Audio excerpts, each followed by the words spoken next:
Assalamualaikum warahmatullahi wabarakatuh. Izin memperkenalkan diri, nama saya Hanin Nabila dengan NPM 2511080060. Kelas 1B dari Prodi Bimbingan dan Konseling Pendidikan Islam. Di sini saya ingin mempresentasikan tugas UTS mata kuliah pengantar studi Islam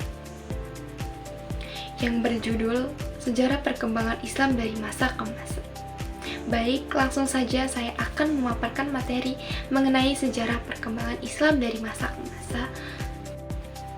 Sejarah perkembangan Islam dari masa ke masa adalah rangkaian peristiwa yang menggambarkan pertumbuhan dan perkembangan agama Islam sejak pertama kali muncul pada abad ke-7 di Jazirah Arabia hingga mencapai berbagai wilayah di dunia serta peradaban umat Islam dari masa ke masa yang meliputi aspek politik, sosial, ekonomi, militer, dan budaya.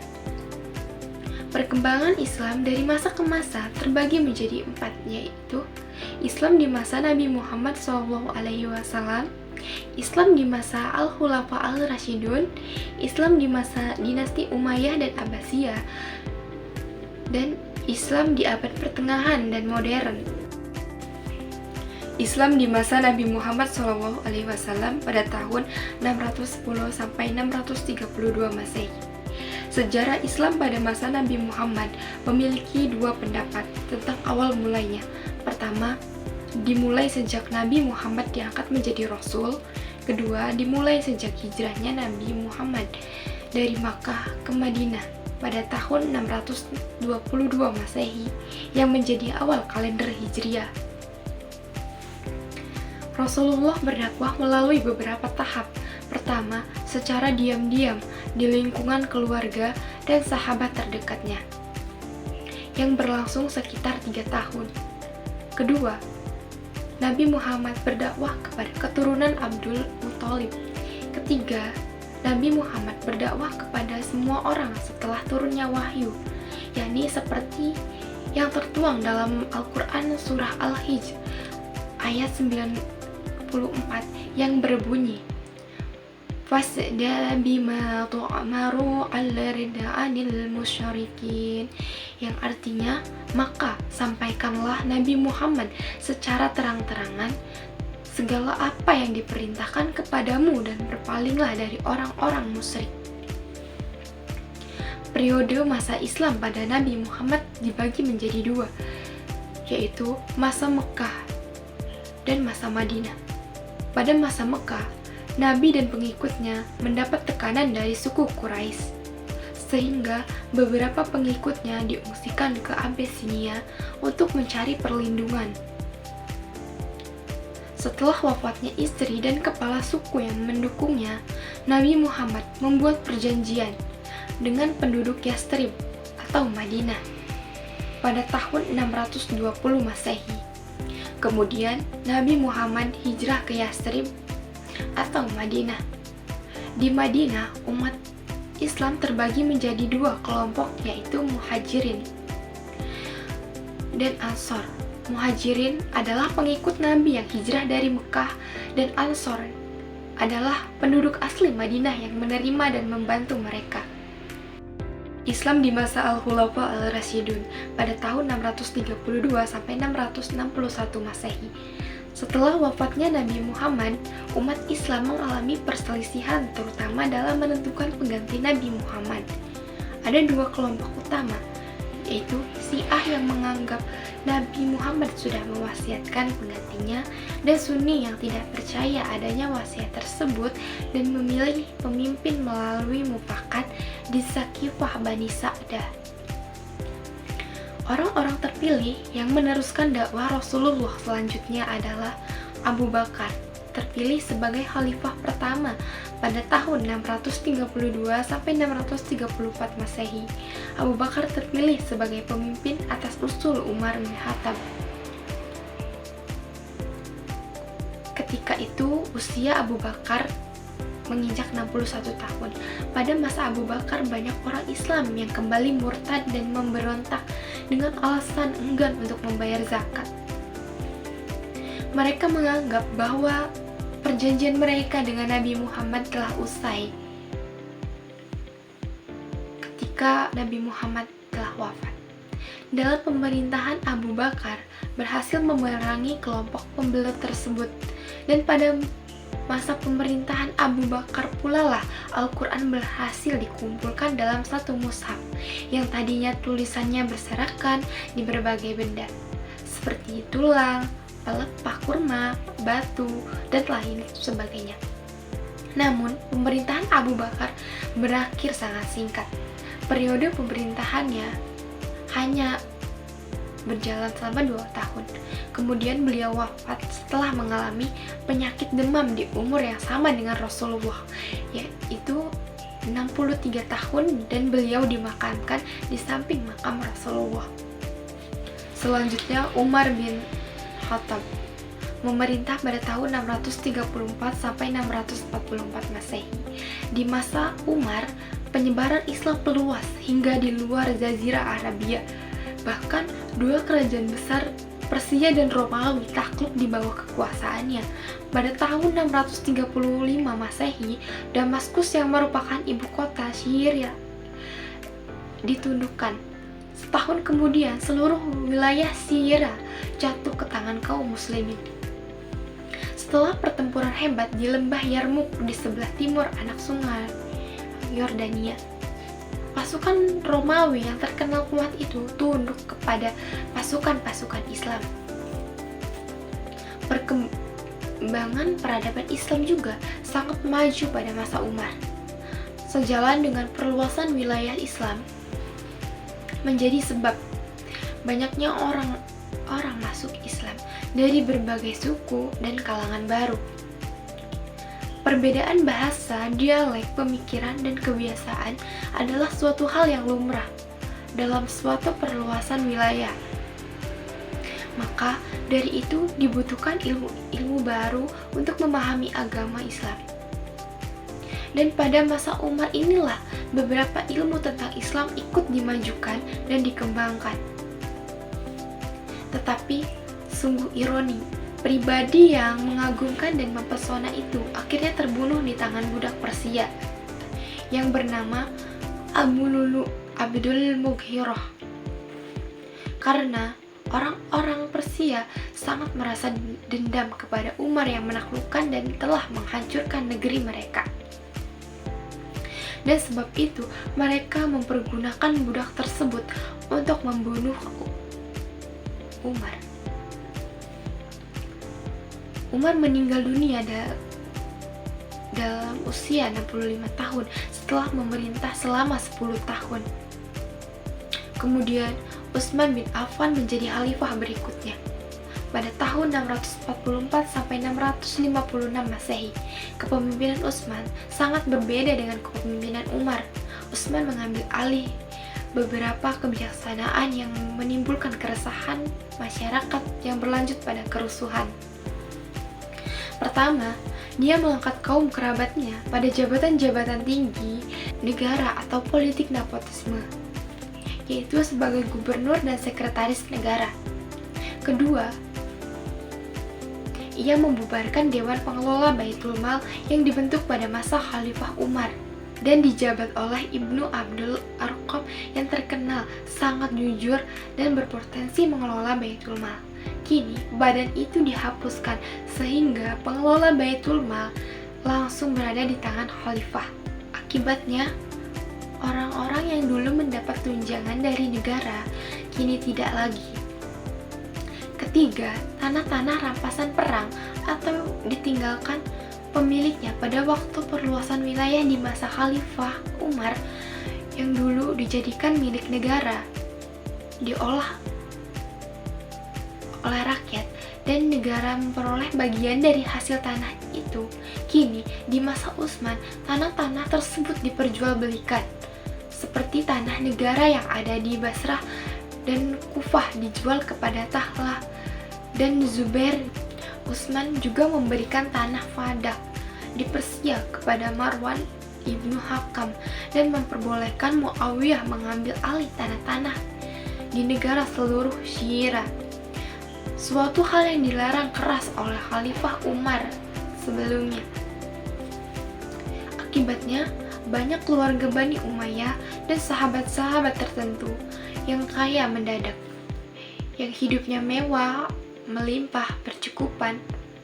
Sedangkan sebaliknya, sangat banyak pula rakyat yang menjadi miskin mendadak karena lahan kehidupan mereka yang terputus dan hilang mata pencahariannya. Masa pemerintahan Utsman adalah masa terpanjang dari semua khalifah di zaman para khalifah Rasyidun, yaitu selama 12 tahun. Tetapi sejarah mencatat tidak seluruh masa kekuasaannya menjadi yang baik dan sukses baginya. Para penulis sejarah membagi zaman pemerintahan Utsman menjadi 2 periode, yaitu 6 tahun terakhir merupakan masa kejayaan pemerintahan Utsman dan 6 tahun terakhir merupakan masa pemerintahan yang buruk. Permasalahan kebijakan yang dibentuk oleh Utsman, yaitu umat Islam menjadi terpecah belah pada saat itu karena pembagian kekuasaan yang dianggap tidak merata dan menjadikan munculnya berbagai macam kelompok pemberontak dalam masa Utsman. Sehingga pada suatu waktu para pemberontak berhasil memasuki rumah Utsman dan mencoba membunuhnya. Utsman bin Affan akhirnya terbunuh oleh kalangan pemberontak tersebut ketika ia sedang membaca Al-Quran. Selanjutnya, Ali bin Abi Thalib menggantikan Utsman pada tahun 656 sampai 661 Masehi. Sebagai pengganti Utsman, Ali bin Abi Thalib menjadi khalifah keempat. Tetapi ia mendapat tantangan dari pihak mendukung Utsman yang menuntut kisah atas terbunuhnya Utsman, seperti Muawiyah, gubernur Damaskus. Konflik politik antara Ali bin Abi Thalib dan Muawiyah bin Abu Sufyan diakhiri dengan takim. Hasil takim tersebut menjadikan pendukung Ali bin Abi Thalib terpecah menjadi 2 kelompok, yaitu kelompok pertama adalah mereka yang secara terpaksa menghadapi hasil takim dan mereka tetap setia kepada Ali bin Abi Thalib. Adapun kelompok kedua adalah kelompok yang menolak hasil takim dan kecewa terhadap kepemimpinan Ali bin Abi Thalib. Dan akhirnya mereka menyatakan keluar dari pendukung Ali bin Abi Thalib. Khawarij mengeluarkan beberapa pernyataan yang menuduh orang-orang yang terlibat tahkim sebagai orang-orang kafir. Khawarij berpendapat bahwa Ali bin Abi Thalib telah menyeleweng dari ajaran Islam karena melakukan tahkim, dan dalam pandangan mereka telah keluar dari Islam, yaitu murtad dan kafir.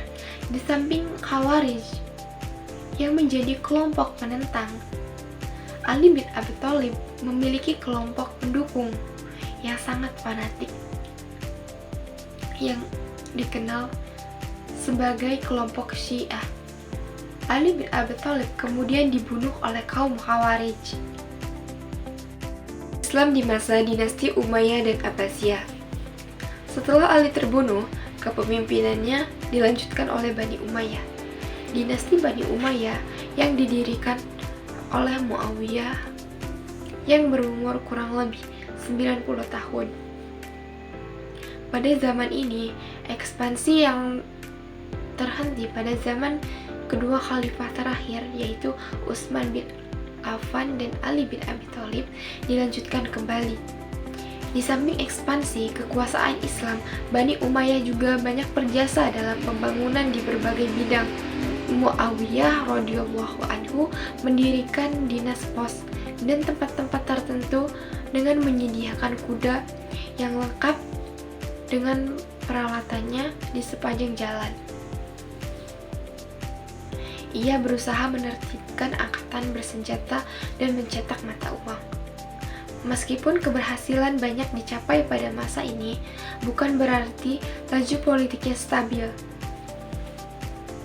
Perselisihan yang terjadi di dalam dinasti ini adalah bentuk perebutan kekuasaan yang kemudian membawanya kepada keruntuhan.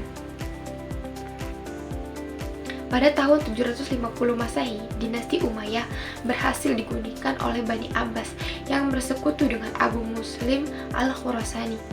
Kemudian, dinasti Abbasiyah menggantikan dinasti Umayyah yang didirikan oleh Abu al-Abbas dengan dukungan kaum Mawali atau kaum Muslim non-Arab. Dinasti ini mencapai kejayaannya pada masa Harun al-Rasyid. Beliau memperhatikan kesejahteraan rakyat dan membangun rumah sakit, pendidikan kedokteran, farmasi dikembangkan sehingga jumlah dokter pada saat itu mencapai 800 orang. Beliau juga membangun jalan raya yang menghubungkan akses ke seluruh negara yang masuk di wilayah kekuasaannya. Fokus utama yang menjadi ciri khas dari kejayaan dinasti ini adalah di bidang pengembangan keilmuan. Islam di abad pertengahan dan modern. Pada abad pertengahan, kekuasaan Islam di Baghdad mengalami kemunduran akibat serangan dan kerusakan oleh Hulagu Khan. Masa ini banyak muncul pemberontak yang muncul di berbagai dinasti lain yang tujuannya untuk menggulingkan dan menjatuhkan kekuasaan Islam. Hingga sempat muncul 3 kerajaan besar Islam, yaitu Utsman, Safawi, dan Mughal yang berusaha sekuat tenaga untuk membangkitkan kembali kekuasaan Islam. Namun sayangnya, tidak ada yang bisa bertahan. Satu persatu kerajaan tersebut berjatuhan dan digantikan oleh kekuasaan yang lain. Akhirnya, umat Islam memasuki fase kemunduran dan terus mundur. Pada masa ini, kekuasaan militer dan politik umat Islam semakin menurun. Perdagangan dan ekonomi umat Islam juga jatuh dengan hilangnya monopoli dagang antara timur dan barat dari tangan mereka. Dunia Islam mengalami kemunduran dan statis. Sementara Eropa dengan kekayaan yang diangkut dari Amerika dan laba dari perdagangan timur bertambah kaya dan maju.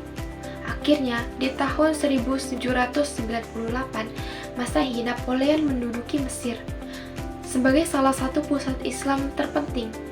Jatuhnya pusat Islam ini ke tangan Barat menginsafkan dunia Islam akan kekalahan dan menyadarkan umat Islam bahwa di Barat telah timbul peradaban yang lebih tinggi dari peradaban Islam dan merupakan ancaman bagi hidup Islam sendiri.